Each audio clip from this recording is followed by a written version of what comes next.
Assalamualaikum warahmatullahi wabarakatuh. Sahabat konsep kehidupan channel di mana saja berada, berjumpa lagi kita dan mudah-mudahan sehat walafiat tentunya. Sahabat dan saudara-saudaraku, pada kesempatan ini kita akan membahas masih sekitar polemik nasab. Nasab Ba'alawi nasab yang memang belum ada ujung kesimpulannya.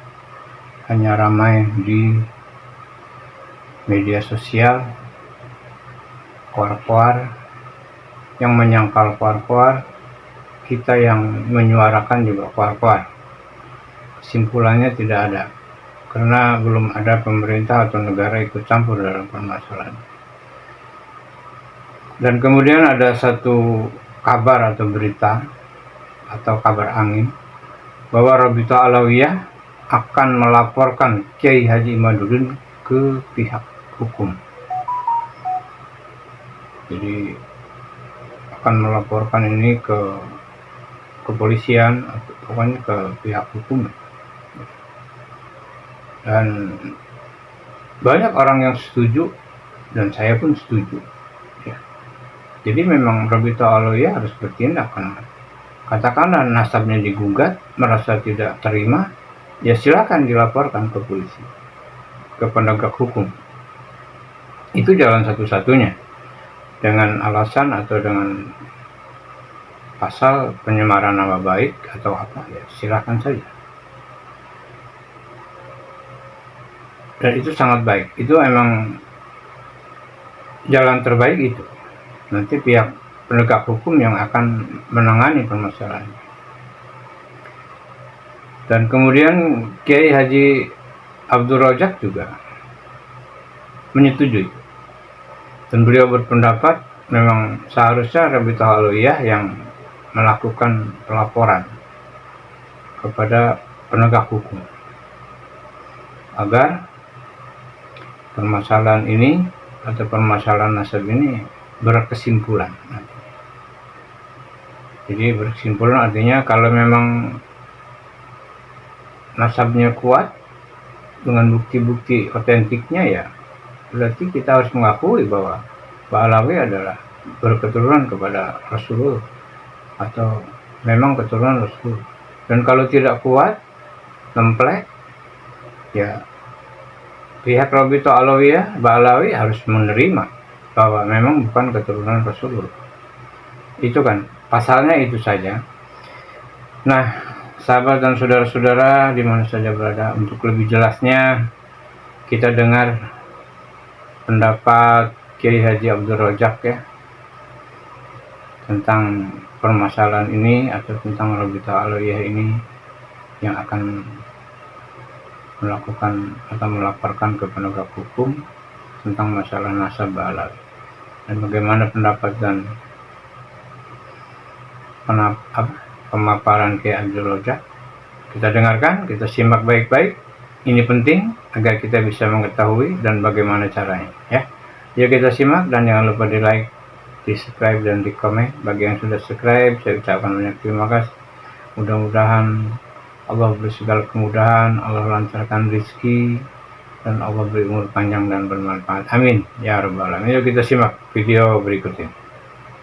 Sampai hari ini saya tidak melihat rata-rata para habaib itu orang yang legowo, tidak melihat saya. Karena apa? Mungkin bisa jadi mereka sudah terlalu lama dinabubukkan dengan kenangan-kenangan indah masa lalu. Karena dari tadinya yang dibangun adalah tentang kita ini adalah dzurriyyah Nabi. Sehingga setiap berbicara Ahlul Bait merasa dirinya adalah orang yang paling dzurriyyahnya. Kan begitu. Betul tidak? Apa yang terjadi kemudian? Memanfaatkan agama untuk kepentingan-kepentingan mereka. Yang saya khawatirkan justru terjadi pencucian otak kepada orang-orang yang kosong model kita begini nih. Dengan menggunakan doktrin-doktrin atau pembelokan-pembelokan hadis yang berkaitan tentang dzurriyyah Nabi Shallallahu Alaihi wasallam. Kemudian apa yang dibangun narasinya? Yang dibangun narasinya itu begini nih. Barang siapa meragukan tentang dzurriyyah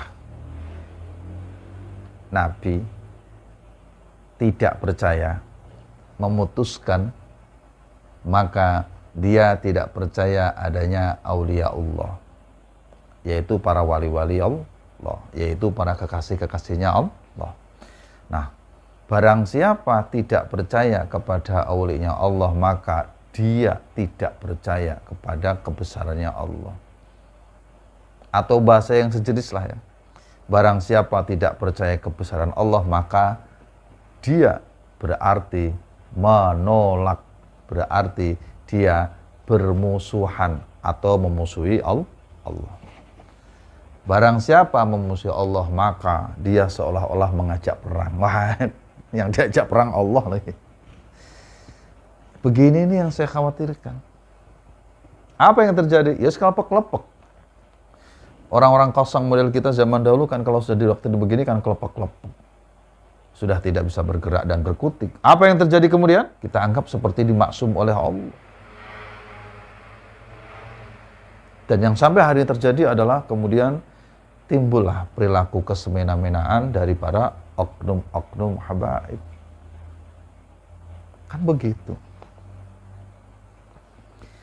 Dan yang paling tidak mengenakan adalah ketika mereka menggunakan narasi dan doktrin-doktrin seperti begini.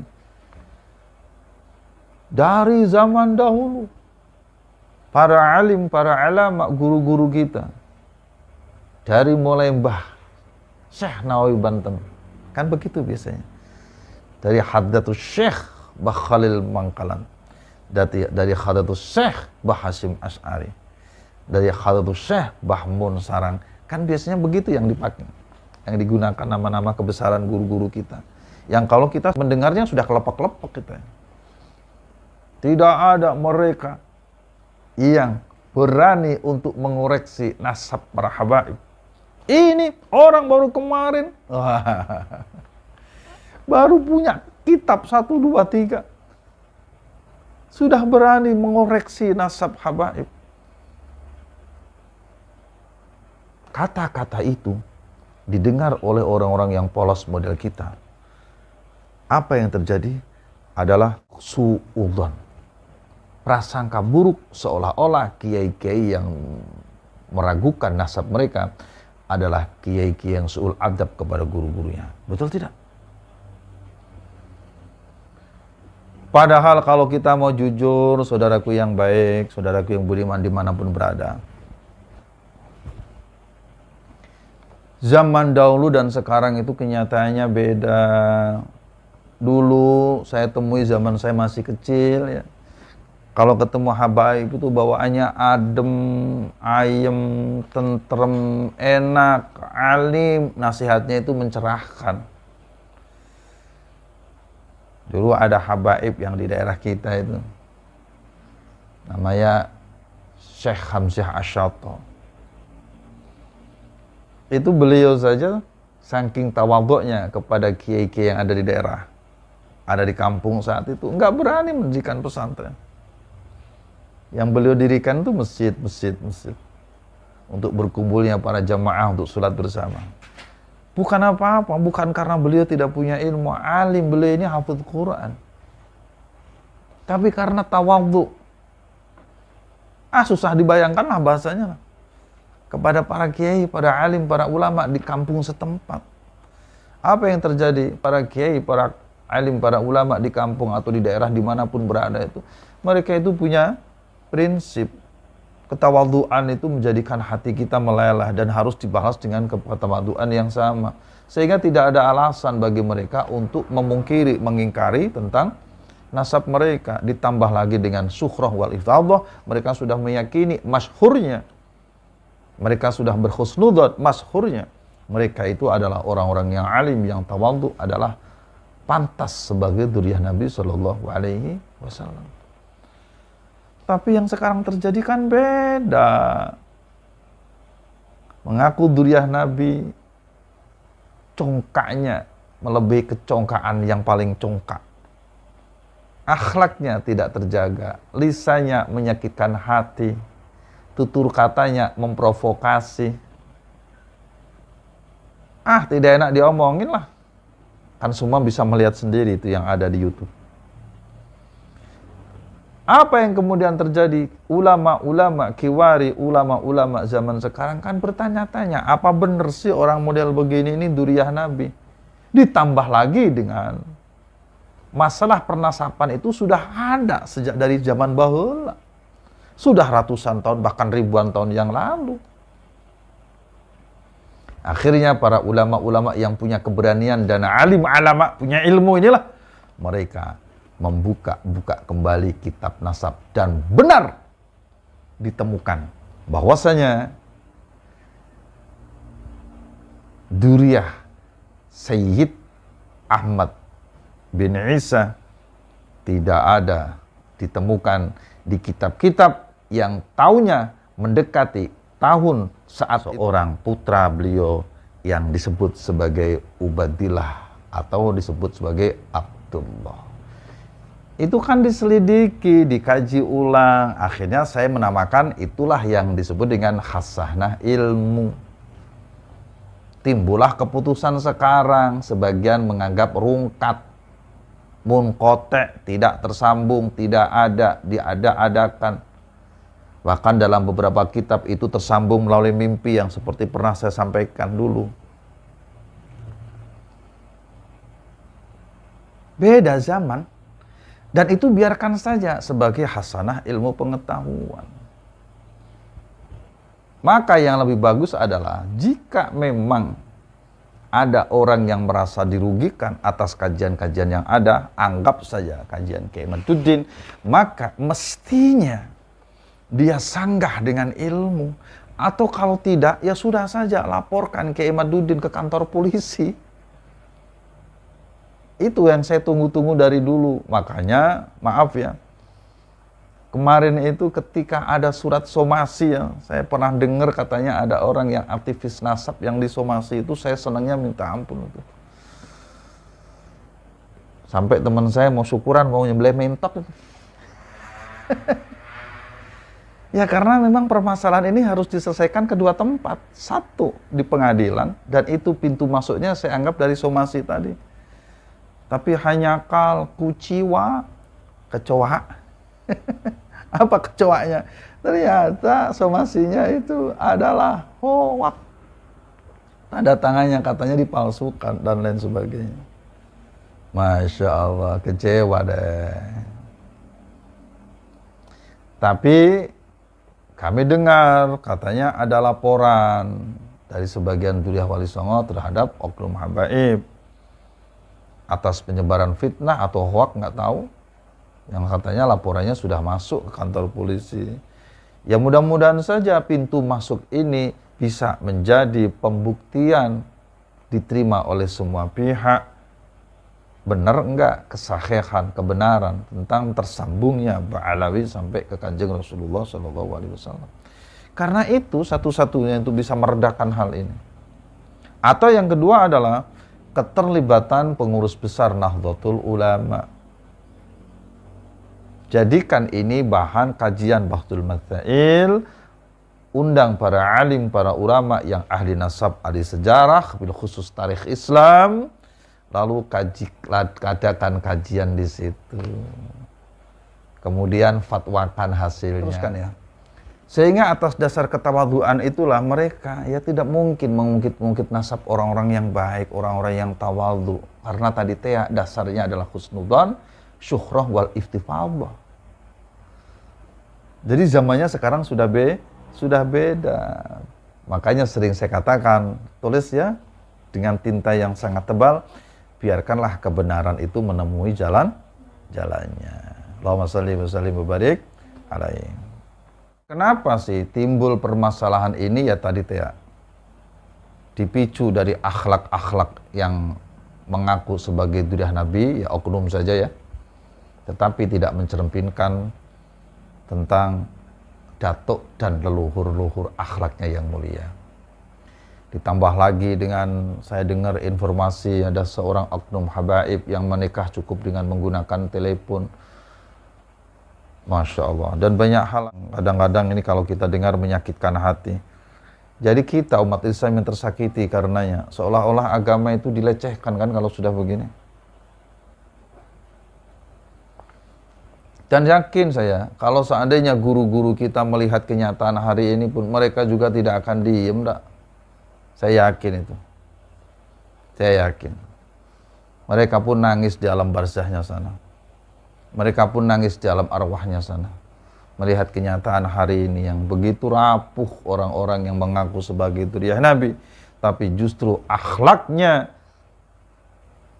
mengkotori, menodai akhlaknya. Akhlak yang tidak terpuji, yang dipertontonkan oleh mereka kepada seluruh umat, yang diunggah dari beberapa channel-channel YouTube. Dan itu memalukan. Memalukan. Saya kalau sudah ngomong seperti begini mau menangis sebetulnya. Nah, saudaraku yang budiman yang dirahmati oleh Allah Subhanahu wa taala. Saya bersyukur kepada Allah.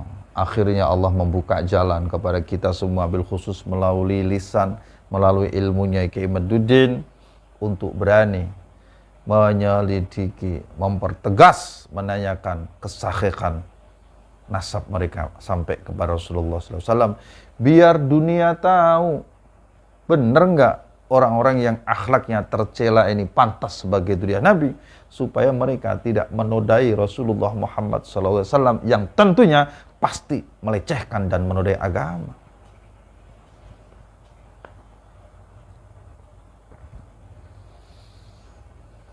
Bisa dipahami ya? Sehingga kalau sudah mengadakan kajian dengan tiga, saya lihat nih ada tiga kajian yang utama. Satu dari ilmu nasab, ilmu sejarah, dan yang ketiga dari ilmu DNA. Lah kok yang begini-begini ini ada orang nyeletuk. Udah kita mubahalah. Ini orang makan kecubung dari mana ini?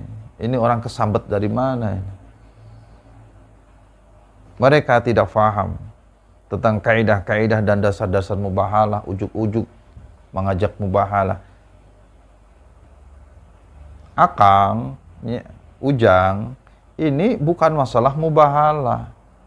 Ini masalah ilmu, bukan fitnah.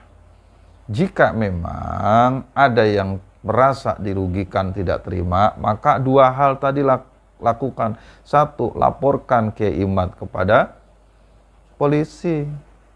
Atau yang kedua, minta supaya orang-orang yang dirugikan ini membuktikan kebenarannya, membantah apa yang dilakukan oleh Kiai Imad, baik di forum-forum resmi ataupun di tempat-tempat lain. Tetapi jangan provokasi, jangan kira-kira mencuci otak orang sehingga timbul kalimatnya adalah kalimat mereka memfitnah, mereka memecah belah umat. Justru yang memecah belah umat adalah mereka yang ketika dikritisi, diragukan kebenarannya, mereka diam saja. Kenapa yang dimaksud dengan diam aja? Kan ini jelas sasarannya adalah Rabithah Alawiyah sebagai organisasi para habaib Dzurriyyah Ba'alawi yang ada di Indonesia. Mestinya RA yang harus menginisiasi ketemu dengan Kiai Imad, sebab hakul yakin yang paling dirugikan di sini adalah RA.